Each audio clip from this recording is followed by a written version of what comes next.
আজ যেরকমভাবে প্রত্যেকটা মিনিট গুনছিলাম যে ১২টার বাজবে আর মেয়েকে উইশ করব, ঠিক সেরকমভাবেই একটা বছর আগে প্রত্যেকটা মানুষ অপেক্ষা করছিল নতুন সদস্যটার জন্য। ঠিক ১২টায় কাটায় তখন সবাই মিলে মেয়েকে উইশ করলাম শুভ জন্মদিন। দেখতে দেখতে একটা বছর যে কখন পার হয়ে গেল সেটাই বুঝতে পারলাম না।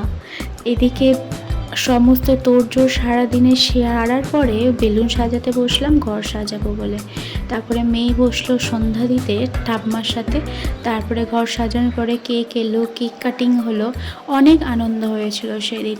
ঠিক ১ বছর আগের কথা মনে পড়লে আজকের দিনে হয়তো হসপিটালে আমি এখনও শুয়ে আছি, আর আজকে দেখো মেয়েকে নিয়ে তড়িঘড়ি করছি।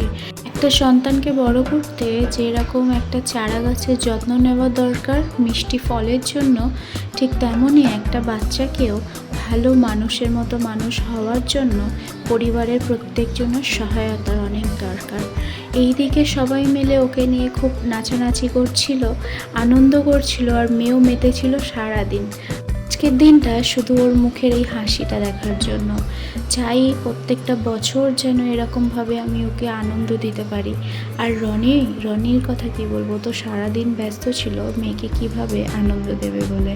তো যাই হোক, আজকের ভিডিওটা এইরকম থাকলো, তোমাদের জানিও কেমন লাগলো।